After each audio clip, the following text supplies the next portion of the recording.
Plateau Repas, c'est notre rendez-vous hebdomadaire avec Sandra Ferreira, diététicienne et nutritionniste. Sandra, bonjour. Bonjour Emmanuel. 60% des Français sont équipés d'un congélateur. La congélation, c'est pratique, c'est efficace, mais il faut respecter certaines règles. Et pour commencer, on n'est pas tout à fait d'accord parfois sur la différence entre le surgelé et le congelé. Le freezer et le congélateur. Bon, le freezer, c'est pas le congélateur, on est d'accord. Voilà, il y a la congélation, la surgélation, il y a le freezer, il y a tout ça. Donc pour y voir un peu plus clair, la partie congélateur de votre réfrigérateur, elle va permettre de stocker les aliments entre moins 18 degrés et moins 24 degrés. Mon freezer, il ne fait pas ça. En revanche, si vous avez un petit réfrigérateur simple porte, là c'est un freezer qu'on va avoir au-dessus. Là c'est complètement différent. La puissance de réfrigération ne va pas être suffisante pour congeler d'ailleurs soi-même ces aliments. Et du coup, on ne peut mettre que des aliments déjà surgelés et ça va être limité dans le temps. Surgelé, congelé ? Surgelé, congelé, congelé, ça peut être fait maison, c'est ce que vous faites vous. Hop, c'est congelé, ça prend 24 heures et votre congélateur, on est à moins 18 degrés minimum dans le produit. Surgélation, c'est un procédé industriel. Donc c'est industriel, c'est très rapide, c'est refroidi à cœur jusqu'à moins 30 degrés minimum. Non, ça se garde plus longtemps aussi. Donc le produit que j'ai acheté, il est surgelé, celui que je mets moi, il est congelé. Exactement. Génial. Comment on les garde alors ces aliments congelés? Moi je me dis qu'on peut les garder toute la vie. Alors, non. Non, voilà, elle est toujours contrariante. Mais je suis contrariante, c'est ça. Donc, dans le freezer, comme je l'ai dit. Non, ça, je sais que c'est pas très longtemps. Voilà, c'est entre 1 à 4 semaines, grand maximum. En revanche, dans le congélateur, vos produits peuvent être congelés jusqu'à de 1 à 24 mois, selon le produit. Bien évidemment, ça va varier. Par exemple, une viande hachée, tiens, je pose la question à l'invité. Maître, la viande hachée, vous la garderiez combien de temps au congélateur? Je dirais maximum 12 mois.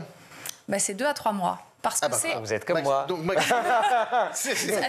j'ai mangé quelques pains de viande un petit peu périmés.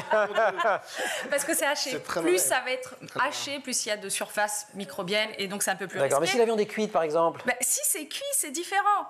Ah bon? Normalement. Ouais, mais pas tant que ça. Alors, si la viande n'est pas hachée et cuite, c'est 2 à 3 mois. Ça va être comme la viande hachée. En revanche, de manière générale, quand ça va être cuit, ça va se garder moins longtemps que quand ça va être cru. Une viande, une viande qui va être entière, c'est 15 à 18 mois. Entre un beurre doux et un beurre salé, il y a une différence aussi. Le sel, ça conserve? Le sel, ça conserve. Ouais, 12 mois pour un beurre salé, 3 mois pour un beurre doux. Voilà. Et par exemple, allez, je vais citer les glaces. On a l'impression que ça peut se garder ad vitam aeternam. Ça peut. C'est entre 18 et 24 mois. D'accord, ce qui est déjà pas mal. Presque ad vitam aeternam, surtout que ça part vite généralement. Il y a des aliments. C'est ce que je dis, c'est ça. Ça ne garde pas très longtemps. Il y a des aliments qu'il ne faut jamais mettre dans un congélateur? Ah, mais on va éviter les œufs crus qu'on met directement au congélateur. Ça risque d'éclater, tout simplement. C'est pas beaucoup mieux si vous cuisez vos œufs et que vous les mettez au congélateur. La texture après va être caoutchouteuse à la décongélation. C'est vraiment pas terrible. En revanche, vous pouvez congeler vos blancs d'œufs, pas le jaune, mais le blanc. Vous mettez dans une petite boîte hermétique. Vous notez le nombre de blancs que vous avez mis. Combien de temps? Vous congelez 4 mois. 4 mois là pour les blancs d'œufs, mais c'est pratique si on a des pâtisseries à faire et qu'on ne veut pas les jeter. Les légumes? Les légumes ne se congèlent pas tous, bien évidemment. Les crudités, je pense que personne n'a jamais fait ça, mais qui sait, éviter le concombre ou la salade congelée parce que la texture, c'est pas que ça soit dangereux pour la santé, hein, c'est juste que derrière la texture, c'est pas bon. Parce que c'est de l'eau. Si jamais vous voulez des tomates, vous les faites cuire, vous faites de la sauce, de la soupe, et là on est bon, vous pouvez congeler votre soupe, là c'est parfait. Et tout ce qui est pommes de terre, topinambour, ça ne supporte pas non plus la congélation crue, mais cuit, il n'y a pas de souci. Fromage? Fromage, alors tout ce qui va être fromage à pâte molle, type camembert, ça va mal résister, ça va perdre le goût et la texture, vous pouvez, mais c'est moins bien.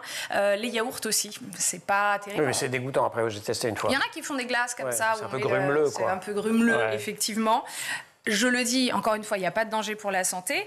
Et dans tous les cas, comme disait, enfin vous ne l'avez pas dit, mais dans un coin de votre tête, je sais que vous le pensiez, il faut faire confiance à ses sens. Si vous avez une viande surgelée et que ça fait 12 mois et si ça sent bon, bah allez-y, mais si ça sent pas très bon, poubelle. Voilà, on fait confiance à ses sens. On fait confiance à ses sens quand même. Si ça dépasse un peu, on ne va pas gaspiller. Tout de même. Mais je note l'idée de congeler un camembert, c'est pour un Normand. Pour un Normand, c'est choquant. C'est horrible. On va arrêter l'émission ici. On va l'arrêter ici. Non, je il ne peut pas. Enfin. Écoutez, c'est un crime de lèse-majesté. Vous invitez, vous allez. Alors, avec plaisir. Allez, un petit Livaro aussi congelé, hommage à Hugues, et petit clin d'œil de nouvelle année. Merci beaucoup Sandra, merci beaucoup Arnaud de Saint-Rémy. La quotidienne, c'est fini pour aujourd'hui. Merci donc aussi à toute l'équipe. Laure Rodemont au maquillage, Marine Plantec pour la préparation de l'émission, assistée en régie au son par Héloïse Merlin, à la réalisation par Théo Boscar. Vous restez sur School TV, vous nous retrouvez nous en permanence sur Internet et sur les réseaux sociaux.